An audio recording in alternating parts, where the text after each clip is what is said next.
I still recall that morning with perfect clarity, as if the universe had somehow frozen that final moment of normalcy before chaos erupted. Our modest two-story home sat at the end of Willow Lane, a quiet suburb where every lawn received precise weekly trimmings and holiday decorations appeared exactly 45 days before each celebration. Not a day earlier, not a day later.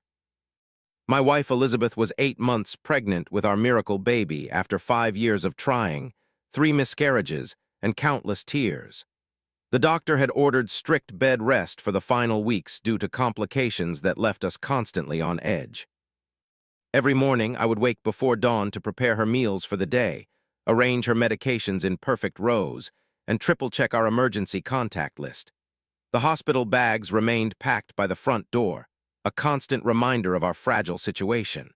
We had chosen this neighborhood specifically for its safety ratings and proximity to the regional medical center. What we had not anticipated was the iron fist that ruled over our little slice of suburban paradise. Corinne Westfield had been president of the Willow Creek Homeowners Association for 9 consecutive years. No one dared challenge her during elections. Those who tried mysteriously found themselves facing endless citations for obscure bylaw violations until they either moved away or withdrew their candidacy. She patrolled the neighborhood in her white Lexus SUV, clipboard in hand, documenting every infraction with methodical precision. Our troubles with Corinne began 3 days after we moved in. Elizabeth had placed a small baby on board sign in our front window. By afternoon, a bright orange violation notice was taped to our door. Section 7, Paragraph 4, no unauthorized signage visible from public throughways. The $50 fine seemed excessive, but we paid it. We wanted no trouble. Several weeks later, Corinne appeared at our door unannounced, measuring tape in hand. She informed us that our mailbox stood precisely 3/4 of an inch taller than regulation height. Another citation, another fine. The pattern continued with relentless consistency. Wind chimes deemed noise pollutants. Garden hose left, visibly coiled, for more than 4 hours. Trash can placement that deviated 6 inches from mandated position. Just keep your head down, our neighbor Tom had advised over the fence one evening. She targets anyone who stands out. We all learn to just pay the fines and stay invisible. He lowered his voice then, glancing nervously toward Corinne's colonial-style house with its perfect symmetrical windows. She has connections with local enforcement. The last family who fought back found themselves with building inspectors crawling through their house weekly. They sold at a loss within 3 months. Elizabeth and I agreed to comply for the sake of peace, for the sake of our baby. The pregnancy was already complicated enough without additional stress. So we memorized the 300-page HOA manual, followed every rule with religious devotion, and hoped Corinne would eventually lose interest in tormenting us. That particular Wednesday morning carried an unusual stillness, the kind of heavy silence that precedes thunderstorms. Elizabeth had not slept well, complaining of increased discomfort throughout the night. I brought her breakfast in bed and checked her blood pressure, which remained slightly elevated but within acceptable parameters. The calendar indicated we still had 4 weeks until her due date.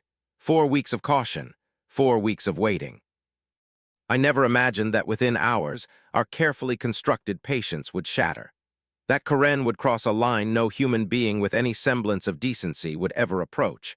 That the emergency vehicles meant to save my family would become weapons in her twisted game of neighborhood dominance. That morning was indeed the calm before a storm that would eventually sweep away everything Corinne had built, including her throne atop our community. The scream from upstairs tore through the house like physical pain. I dropped the plate I had been washing, not even registering the sound of shattering ceramic as I took the stairs 3 at a time. Elizabeth sat upright in bed, her face contorted, hands clutching her swollen belly. The sheets beneath her were soaked dark red. "Something is wrong," she gasped between shallow breaths. "The baby, something is wrong with the baby." My hands trembled as I dialed 911, trying to keep my voice steady while explaining our situation to the dispatcher. "My wife is 8 months pregnant. She is bleeding heavily. We need an ambulance immediately." The woman on the other end assured me help was on the way, instructing me to keep Elizabeth calm and to time her contractions. Calm? How could anyone remain calm? The love of my life sat before me, face pale as winter frost, fighting to save our unborn child. I gripped her hand as another contraction seized her body, her fingernails digging crescents into my palm. 3 minutes apart. Too close. Too soon. I could hear sirens in the distance, growing steadily louder as they approached our neighborhood. Relief washed over me briefly before Elizabeth squeezed my hand again, her entire body tensing with another contraction. 2.5 minutes now. The situation was deteriorating rapidly. The blaring siren outside announced the ambulance's arrival. I rushed downstairs to guide the paramedics, flinging open our front door only to find Karen Westfield standing at the edge of our driveway. She wore a pink terracloth bathrobe tied tightly at the waist, arms crossed over her chest, lips pressed into a thin, disapproving line. "Your garbage cans have been out since yesterday afternoon," she called loudly over the ambulance siren. Section 12, Paragraph 7 clearly states all waste receptacles must be removed from curbside within 4 hours of collection. I stared at her in disbelief. My wife is having a medical emergency. The ambulance needs to back into our driveway. Karen did not move.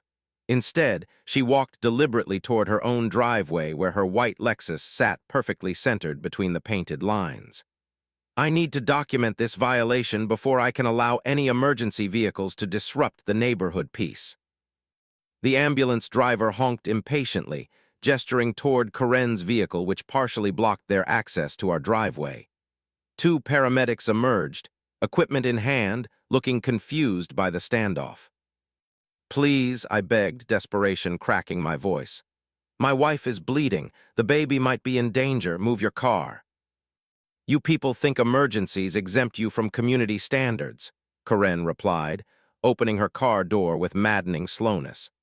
"This is exactly the entitled attitude that destroys property values." I wanted to scream. I wanted to physically move her aside. But any delay in getting Elizabeth medical attention could prove catastrophic. The paramedics pushed past me, heading inside to reach my wife while the driver continued trying to maneuver around Karen's deliberately positioned vehicle. After what felt like an eternity, Karen shifted her car forward approximately 3 feet, just barely enough for the ambulance to squeeze past. But instead of returning to her house, she remained standing in the street, watching with hawk-like intensity as the paramedics emerged carrying Elizabeth on a stretcher. My wife's face was twisted in agony, tears streaming down her temples into her hair. One paramedic held an IV bag above her while another monitored vital signs on a portable device.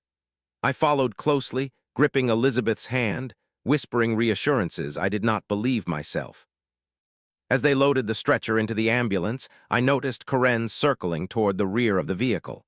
Her movement seemed casual, almost innocent, as if she were merely inspecting something out of curiosity. The paramedics were too focused on Elizabeth to notice. I was too concerned with my wife's pale face to register the significance. "Sir, we need to move quickly," one paramedic told me, gesturing for me to climb aboard. "Her blood pressure is dropping and contractions are intensifying." I jumped into the ambulance, taking position beside Elizabeth as the paramedics secured the doors. Through the rear window, I caught a final glimpse of Karen standing in our driveway, watching with cold, calculating eyes. In that moment, I had no idea that she had just committed an act so vile, so inhumane, that it would forever change the course of our lives. The ambulance engine roared to life, promising salvation, promising safety. The driver shifted into reverse, pressing the accelerator gently. The vehicle moved backward several feet before a strange sound emerged from beneath us, a rhythmic thumping followed by an ominous hiss. The ambulance tilted slightly, then stopped moving entirely. "What the hell?" the driver muttered, throwing the gearshift into park and jumping out to investigate. Inside, Elizabeth gripped my hand with terrifying strength as another contraction tore through her body. The paramedic beside us continued monitoring her vital signs, his expression growing increasingly concerned. "Blood pressure 90/60 and dropping," he announced to his partner. "Fetal heart rate showing signs of distress. We need to move now." Outside, the driver's voice rose in disbelief. "The rear tire has been slashed. clean cut across the sidewall. My heart froze in my chest. This was no accident, no random act of tire failure. Through the small rear window, I could see Karen standing on her front lawn, casually sipping from her oversized coffee mug emblazoned with "Boss Lady" in glittering gold letters. Her expression remained neutral, but her eyes held unmistakable satisfaction. "We need another unit," the driver called, already on his radio. "Patient critical, vehicle disabled, requesting immediate backup to 1742 Willow Lane." The dispatcher's voice crackled back. "Nearest available unit is 12 minutes out. Recommend patient transfer if possible." 12 minutes, an eternity when every second mattered. Elizabeth moaned beside me, her face twisted in agony as monitors beeped warning tones. The paramedic increased her IV drip rate, speaking in low, urgent tones to his partner. "We cannot wait," he insisted. "The placenta may be separating. She needs an operating room now." I climbed out of the ambulance, rage and fear battling for control of my senses. Neighbors had begun emerging from their homes, drawn by the commotion. They stood in small clusters on their perfectly manicured lawns, whispering behind raised hands, not one of them approaching to offer assistance. Karen remained on her porch, observing the scene like a queen surveying her kingdom. The morning sunlight glinted off her coffee mug as she took another leisurely sip. Something inside me snapped. I strode toward her, fists clenched at my sides. "Did you do this?" I demanded, voice trembling with barely contained fury. "Did you slash our ambulance tire while my wife is fighting for her life?" Karen raised one perfectly sculpted eyebrow. "I suggest you watch your tone, Mr. Anderson. Making unfounded accusations against a board member constitutes slander under Section 20 of our community bylaws." She set her mug down with practiced precision. "Furthermore, your aggressive posture could be interpreted as threatening behavior, which is grounds for immediate fine and possible eviction." "My wife could die," I said, each word weighted with desperation. "Our baby could die, all because you wanted to enforce some meaningless rule about garbage cans." "I simply observed a potential safety issue with the emergency vehicle," Karen replied smoothly. "As HOA president, community safety is my primary concern." Her gaze shifted to the growing crowd of neighbors. "Is that not right, everyone?" Not one person spoke. Not one met my eyes. They stood frozen in collective silence, trained through years of Karen's reign to never, ever challenge her authority. Their cowardice was as damning as Karen's actions. I turned back toward the ambulance where Elizabeth's cries had grown weaker. The paramedics worked frantically, one holding an oxygen mask to her face, while the other spoke urgently into a radio. The tire continued leaking air with a steady hissing sound, like a timer counting down the seconds of my wife's suffering. "If anything happens to my family," I said quietly, meeting Karen's cold stare, "I will hold you personally responsible." Karen's smile never wavered. "Threats against board members. Section 22, paragraph 9, that will be a $500 fine." She glanced at her diamond-encrusted watch. "I believe the community newsletter deadline is tomorrow. Perhaps your situation would make an excellent cautionary tale about emergency preparedness and proper waste management." I could not believe what I was hearing. This woman, this monster disguised as a suburban dictator, was threatening to use my family's medical emergency as content for her propaganda. Blood roared in my ears as I walked away, knowing that any further confrontation would only delay help for Elizabeth. Neighbors parted silently as I returned to the ambulance. No one offered assistance. No one spoke out against the injustice unfolding before their eyes. They had become accomplices through their silence, through their fear. In the distance, sirens wailed, the second ambulance approaching. But would it arrive in time? Elizabeth's face had taken on a gray pallor, her breathing shallow and labored. The paramedic met my gaze with professional neutrality, but I could read the concern in his eyes. "Hold on," I whispered to Elizabeth, pressing my lips to her clammy forehead. "Just hold on a little longer." Behind us, Karen continued watching, a silent sentinel ensuring her authority remained unchallenged even in the face of potential tragedy. I made a silent vow in that moment. This would not stand. Somehow, someday, justice would come, and Karen Westfield would learn that some lines should never be crossed. The second ambulance arrived with screaming sirens and flashing lights. The paramedics worked with practiced efficiency, transferring Elizabeth from the disabled vehicle to the functional one. Her blood pressure had stabilized but remained dangerously low. The baby's heart rate fluctuated erratically with each contraction. Time was running out. I climbed into the new ambulance, casting one final glance toward the neighbors who still stood in silent observation. Karen had positioned herself at the center of the crowd, clipboard in hand, likely documenting further violations to discuss at the next board meeting. The second ambulance pulled away, sirens blaring, leaving behind a disabled emergency vehicle and a neighborhood paralyzed by collective cowardice. The 20-minute drive to Regional Medical Center passed in a blur of monitor alarms and urgent medical terminology. Elizabeth drifted in and out of consciousness, her fingers cold within my grasp. The paramedics maintained a constant stream of updates to the hospital, preparing them for our arrival. Words like emergency C-section and placental abruption filtered through my panic. Upon arrival, a team of medical professionals swarmed the ambulance. Elizabeth disappeared behind double doors marked "Authorized Personnel Only," leaving me alone in a sterile waiting room with forms to complete and fears I could not articulate. Hours passed like years. I paced the worn linoleum floor, counting ceiling tiles, reading outdated magazines without comprehending a single word.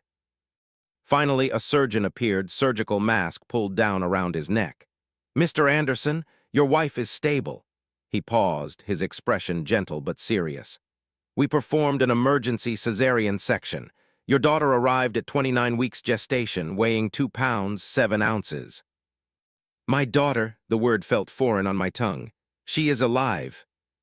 "She is fighting," the surgeon replied carefully. "Premature infants face significant challenges. She has been transferred to the neonatal intensive care unit where our specialists are providing the care she needs." I followed him through labyrinthine corridors to the NICU. Through a glass window, I saw her for the first time, impossibly tiny, surrounded by machines that dwarfed her fragile form. Tubes and wires connected her to monitors that tracked every heartbeat, every breath. Her skin was nearly translucent, her chest rising and falling with mechanical assistance. "Your wife is in recovery," the surgeon explained. "She lost a significant amount of blood. The delay in transport complicated matters considerably." The delay, Karen's sabotage. Rage burned through my exhaustion like acid. I thanked the doctor mechanically, promised to return shortly, and walked outside to make a phone call. The police arrived 30 minutes later. Officer James Baird took my statement with professional detachment, his pen moving methodically across his notepad. His expression remained neutral as I described the slashed tire, Karen's suspicious behavior, the 12-minute delay that nearly cost us everything. "That is a serious accusation, Mr. Anderson," Officer Baird commented after I finished. "Do you have any proof that Ms. Westfield deliberately damaged emergency equipment?" "The paramedics saw the cut," I insisted. "It was clean, deliberate, not the kind of damage that happens accidentally." Officer Baird closed his notepad. "I know Karen Westfield personally. She runs the Community Watch program in coordination with our department. Upstanding citizen, no record of any kind.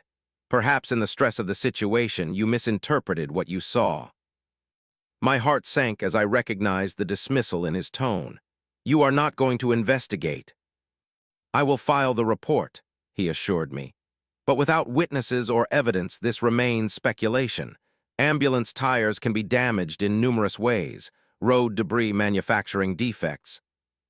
"She stood there watching," I interrupted, desperation edging my voice. "She smiled while my wife suffered." Officer Baird's expression softened slightly. "Focus on your family right now, sir. That is what matters most. If evidence emerges, we will pursue it.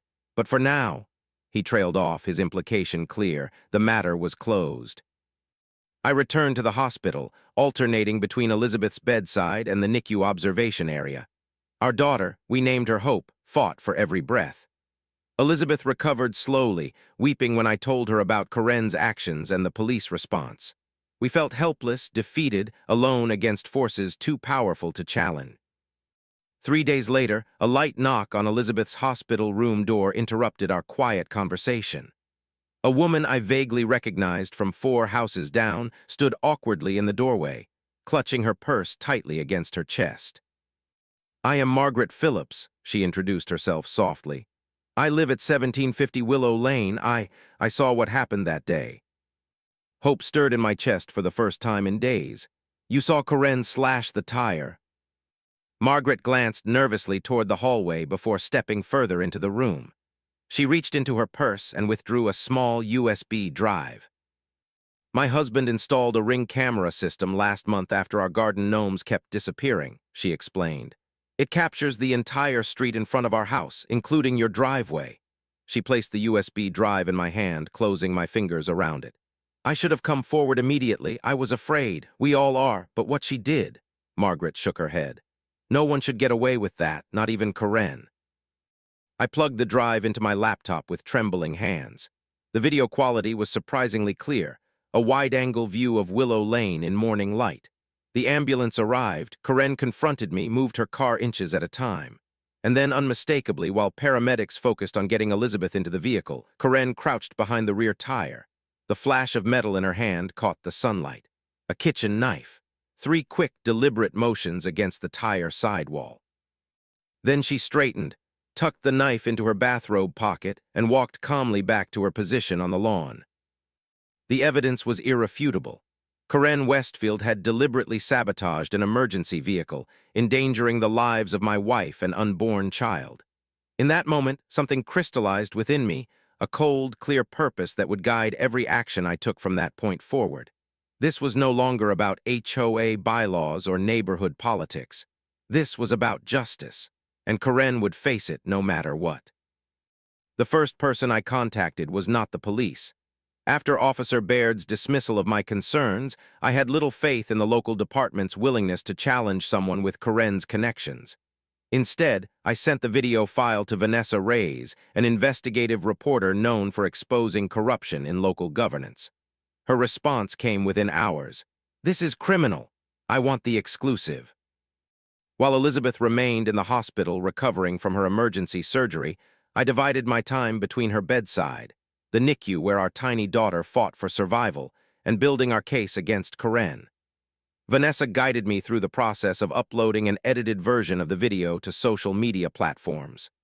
"The court of public opinion moves faster than the justice system," she explained. The footage spread like wildfire. Local news stations picked up the story within days. "HOA President SABOTAGES ambulance" screamed headlines across the region. Comment sections filled with outrage. Reporters camped at the entrance to Willow Creek Estates, hopping to catch a statement from Karen or other residents. Karen's response came through her attorney, a slick, silver-haired man from an expensive downtown firm. She claimed she had noticed the tire looked dangerously low and had merely been investigating a potential safety concern when the video was captured. Her attorney issued cease and desist letters demanding removal of the defamatory footage. The cease and desist letters arrived the same day as an official HOA violation notice. Creating community disharmony, $1,000 fine. Public disparagement of board member, $2,500 fine. Unauthorized media presence on community property, $750 fine. The total demanded payment of $4,250 within 10 business days. "She cannot be serious," Elizabeth whispered when I showed her the notice.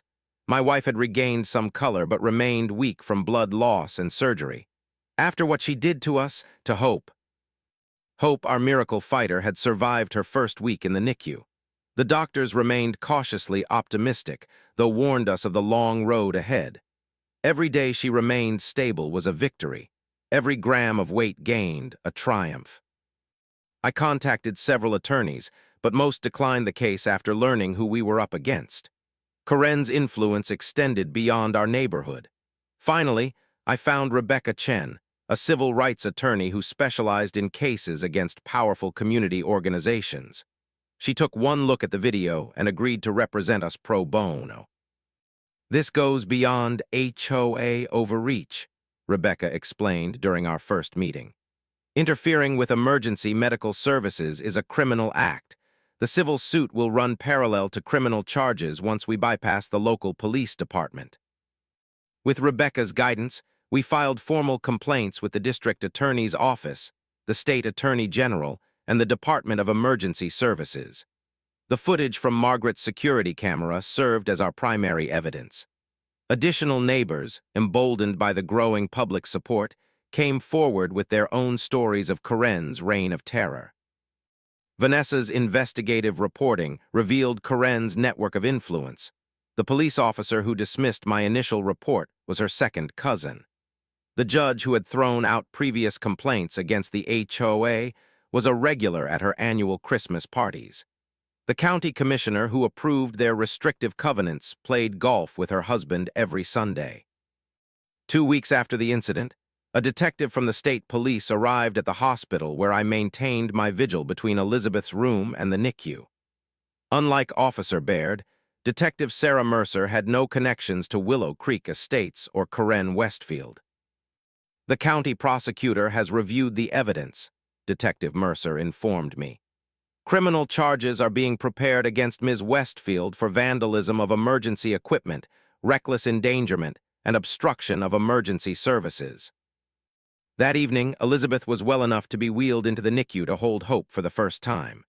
Our daughter, still tiny but growing stronger daily, gripped Elizabeth's finger with surprising strength. Tears streamed down my wife's face as she whispered promises to our child, promises of safety, of justice, of a world where people like Karen could not harm those who depended on them most. Outside the hospital, media coverage intensified. Community members organized protests outside the Willow Creek HOA office. Former residents came forward with their own horror stories of Karen's abuses of power. What had begun as one family's tragedy was evolving into a movement against unchecked authority and the culture of fear that had allowed it to flourish. Karen responded by doubling down. The HOA board, still firmly under her control, voted unanimously to place a lien on our property for unpaid fines.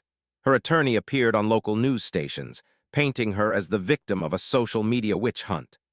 But the tide of public opinion had turned irreversibly against her.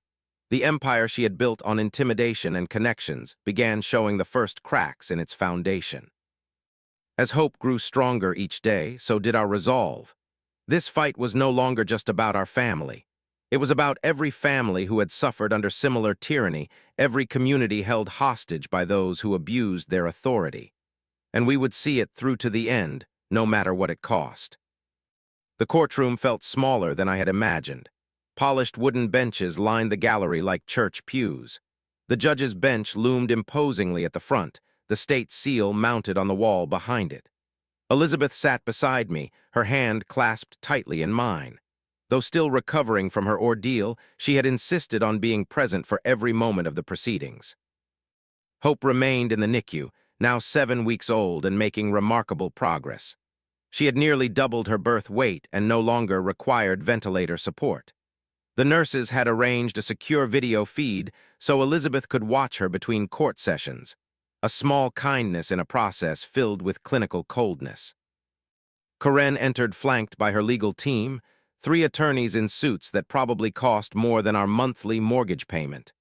She wore a pale pink blazer and matching skirt, pearls at her throat, hair perfectly styled, the image of suburban respectability. She did not look in our direction as she took her seat at the defense table. "All rise," the bailiff announced as Judge Harriet Coleman entered the courtroom. Unlike the local judges Karen had cultivated relationships with, Judge Coleman had been assigned from a neighboring county to ensure impartiality. Her reputation for no-nonsense efficiency preceded her. The charges read aloud echoed in the hushed courtroom. Criminal vandalism of emergency equipment, reckless endangerment, obstruction of emergency services. Karen pleaded not guilty to all counts, her voice steady, her expression serene, as if the very idea of her committing such acts was too absurd to contemplate. The prosecution opened with a timeline of events, establishing the facts with methodical precision. The security footage played on screens visible to the jury, judge, and gallery. Watching it again, Corinne's deliberate movements, the flash of the knife, the callous way she returned to her position afterward, rekindled my rage all over again. The evidence will show, the prosecutor concluded, that Corinne Westfield made a conscious decision to endanger lives rather than allow her authority to be questioned. She chose her ego over the safety of a mother and unborn child. She chose control over compassion, and she must be held accountable for those choices. Corinne's lead attorney characterized the incident as an unfortunate misunderstanding. He described Corinne as a dedicated community leader who noticed a potential safety issue with the tire and was merely investigating it. The knife, he claimed, was a multi-purpose tool she carried for gardening purposes. Her actions were misinterpreted through the lens of pre-existing neighborhood tensions. The parade of witnesses began. Paramedics testified about the nature of the tire damage and the critical delay it caused. Medical experts explained how that delay complicated Elizabeth's condition and contributed to Hope's premature delivery. Margaret Phillips nervously described installing the security camera and discovering the damning footage. Most surprising were the testimonies from other HOA board members. People who had stood silently behind Corinne for years now scrambled to distance themselves from her actions. The treasurer admitted Corinne often pursued personal vendettas against homeowners she disliked. The secretary confirmed that Corinne had specifically targeted our family with violations after I questioned her authority at a community meeting months earlier. When my turn came to testify, I focused on the facts rather than emotion. The years of harassment, the escalating tensions, the events of that morning, the 12 minutes we waited for the second ambulance while Elizabeth's condition deteriorated, the weeks of uncertainty as our daughter fought for survival in the NICU. During cross-examination, Corinne's attorney attempted to paint me as having a personal bias against his client. "Would you say you disliked Ms. Westfield prior to this alleged incident?" he asked, his emphasis on alleged unmistakable. "I disliked her rules," I answered honestly. "I disliked her methods, but I never imagined she would go so far as to endanger my family's lives." Elizabeth's testimony followed mine. Despite her physical weakness, her words carried powerful weight. She described the terror of that day, the pain, the blood, the fear of losing our child. When asked about the delay caused by the tire sabotage, tears streamed down her face. "Those 12 minutes felt like years," she said softly. "I could feel my body failing, I could feel my baby struggling, and I kept thinking, why would someone do this to us?" The most damaging testimony came from an unexpected source. Corinne's former assistant, a young woman named Tara Jenkins, approached the prosecution after the second day of trial. She testified that Corinne had specifically mentioned her dislike of our family during an HOA board meeting. "She said she would teach them respect one way or another," Tara recalled. "She called them troublemakers who needed to learn their place in the community hierarchy." On the fifth day of trial, Corinne herself took the stand. Her initial composure gradually eroded under the prosecutor's relentless questioning. When confronted with the enhanced security footage that clearly showed the knife in her hand, she claimed she had been checking for punctures, not creating them. When presented with phone records showing she had called Officer Baird before the police were officially contacted, she insisted it was a routine community safety update. The jury watched with increasing skepticism as Corinne's carefully constructed facade began to crumble. Her voice rose as she defended her actions. Her answers grew contradictory. When asked directly if she felt any remorse for the consequences of her actions, she replied that she had nothing to feel remorseful about because she had acted in the community's best interest. In that moment, looking at her flushed face and indignant expression, I realized Corinne truly believed her own lies. She had convinced herself that her authority was synonymous with community welfare, that any challenge to her power justified any response, no matter how extreme. The jury deliberated for just 4 hours before returning with their verdict. The courtroom fell silent as they filed back in, their expressions grave. Corinne stood beside her attorneys, shoulders squared, apparently still confident in her invincibility. On the count of criminal vandalism of emergency equipment, how do you find? Guilty. On the count of reckless endangerment, how do you find? Guilty. On the count of obstruction of emergency services, how do you find? Guilty. For the first time since this ordeal began, I saw Karen's mask slip completely. Her face paled, her lips trembled, her eyes widened in genuine shock. She had truly believed herself untouchable. The realization that actions had consequences, that her actions had consequences, seemed to physically diminish her as she sank back into her chair. Elizabeth squeezed my hand so tightly it almost hurt. Justice had been served. But the victory felt hollow against the weeks of suffering, the ongoing medical challenges our daughter faced, the permanent changes to our lives that no verdict could undo. This was just the beginning of Karen's accountability. There would be more to come. Karen Westfield did not go to prison. Given her age, lack of prior criminal record, and character references from various community figures, the judge sentenced her to 5 years of probation, 200 hours of community service at the very hospital where Hope had fought for her life, mandatory anger management counseling, and $50,000 in restitution to cover our medical expenses not covered by insurance. The civil case that followed resulted in a confidential settlement that effectively ended Karen's reign over Willow Creek Estates. The HOA insurance company, facing potential liability in the millions, forced the board to dismiss Karen from her position permanently. The terms of the settlement prevented her from serving on any community board or homeowners association within the state for the remainder of her life. Financial compensation could never truly make us whole, but it provided the resources we needed for Hope's ongoing medical care. The settlement also funded necessary renovations to our home to accommodate the specialized equipment she required during her first year of life. Most importantly, it gave us the financial freedom for Elizabeth to extend her maternity leave, focusing entirely on our daughter's recovery without the pressure of immediate return to work. In the months following the trial, Willow Creek Estates underwent a transformation. An interim board, elected through emergency procedures, immediately suspended the most punitive HOA bylaws. Residents who had lived under Karen's shadow for years emerged, hesitantly at first, then with growing confidence. Community meetings, once characterized by tension and fear, became collaborative discussions about genuine neighborhood needs. Margaret Phillips, whose security camera footage had proven so crucial to our case, was elected the new board president. Her first official act was to organize a complete rewriting of the community covenants with input from every household. The 300-page rulebook shrunk to 30 pages of reasonable guidelines focused on maintaining property values without micromanaging residents' lives. Hope came home when she was 4 months old, weighing a healthy 7 pounds and requiring only minimal supplemental oxygen. The day we carried her through our front door marked the true beginning of our healing.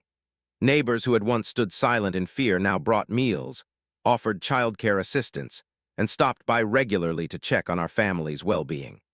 The community Karen had ruled through intimidation was rediscovering its capacity for connection and compassion. We learned later that Karen had sold her house and moved to a retirement community in another state. Her husband, a quiet man who had enabled her reign of terror through his silence, apologized privately to Elizabeth and me before their departure. "I should have stopped her years ago," he admitted, unable to meet our eyes. "I convinced myself her intentions were good even when her methods were not. I was wrong." 6 months after Hope came home, when summer transformed our neighborhood into a lush green sanctuary, Margaret approached us with an idea. "The community needs healing," she explained. "We have all been traumatized, some by Karen directly, others by their own complicity in her actions. What do you think about hosting a neighborhood gathering? A fresh start for everyone." The following weekend, our cul-de-sac transformed into a celebration space. Grills smoked with hamburgers and hot dogs. Folding tables sagged under the weight of potluck dishes. Children who had never been allowed to play together under Karen's restrictive noise ordinances raced across lawns, their laughter a form of liberation. Hope, now strong enough to spend short periods outdoors, observed the festivities from her stroller, her curious eyes taking in the colorful scene. Elizabeth and I found ourselves at the center of attention, not as victims, but as catalysts for change. Residents who had never spoken to us beyond polite nods now shared their own stories of Coren's tyranny. One family had been fined for planting wildflowers instead of approved ornamentals. Another faced weekly citations because their autistic son's therapy equipment was visible from the street. Each tale reinforced what we had come to understand. Communities thrive on diversity, flexibility, and mutual respect, not rigid conformity enforced through fear. Officer Baird attended the gathering, no longer in uniform but as a neighbor seeking redemption. He had been officially reprimanded for his handling of our initial report. "I let personal connections cloud my judgment," he admitted, genuine remorse evident in his voice. "The police department exists to protect everyone, not just those with influence. I failed in that duty." As twilight settled over our neighborhood, Margaret called for everyone's attention. She stood on our front porch, Hope now sleeping peacefully in Elizabeth's arms beside her. "1 year ago," Margaret began, "this community was defined by fear. We allowed one person's agenda to dictate how we lived, how we expressed ourselves, even how we helped one another in times of need. What happened to the Anderson family could have happened to any of us." She gestured toward Elizabeth and me, then to Hope. "Their courage in standing up to tyranny has given us all a second chance, not just at having a more reasonable homeowners association, but at being a true community. One where we look out for each other, where rules exist to serve people, not control them." The gathering concluded with the unveiling of a small memorial garden planted on the community common ground. A simple plaque read, "In honor of Hope Anderson, whose arrival reminded us of what truly matters." Beneath the plaque, perennial flowers promised years of blooms, visible symbols of resilience and renewal. That night, after the last neighbor departed and Hope slept soundly in her nursery, Elizabeth and I sat on our front porch. The stars emerged one by one in the clear night sky, the same stars that had witnessed both our suffering and our triumph. "Do you think about her?" Elizabeth asked quietly. "About Coren?" I considered the question carefully. "Not as often as I used to. I think about the system that gave her power, about the fear that maintained it, about how easy it is for ordinary people to become silent in the face of injustice." Elizabeth nodded, her head resting against my shoulder. "Hope will grow up never knowing her, never experiencing that kind of petty tyranny. That matters." "It does," I agreed. "And she will know this story someday, not just the pain of it, but what came after, how a community can heal itself if given the chance." We sat in comfortable silence, listening to the night sounds of our neighborhood. No tension. No fear of unexpected knocks on the door with violation notices. Just the peaceful rhythm of families living their lives, connected by shared experience and mutual respect. Coren had sought to control through fear and punishment. In the end, her legacy was the opposite of what she intended. A community awakened to its own power, recommitted to supporting each other rather than enforcing compliance. Our daughter's name had proven prophetic. Hope had indeed come to Willow Creek Estates, born not just in the fragile form of our child, but in the renewed spirit of the community itself. In the years that followed, we would face other challenges. Hope's early arrival had left her with developmental hurdles to overcome. The medical bills, despite the settlement, remained substantial. But we never again felt alone in our struggles. The neighborhood that had once stood frozen in fear now rallied around families in need, creating a support system stronger than any HOA rulebook could enforce. As for me, I learned that justice, while necessary, is only the beginning of healing. True recovery comes through rebuilding what was broken, through transforming systems that enable abuse, through choosing connection over control. Coren had lost everything she valued, her power, her position, her reputation. But in that loss, the rest of us had gained something far more valuable, a community worthy of the name. I often think about that morning when the ambulance tire was slashed, the moment that crystallized for me how deeply wrong things had become. In the darkest times, it is easy to believe that evil will triumph, that those who abuse power will never face consequences. Our story stands as testament to a different truth, that when ordinary people find the courage to stand against injustice, even the most entrenched systems of control can crumble. and in their place, something better can grow.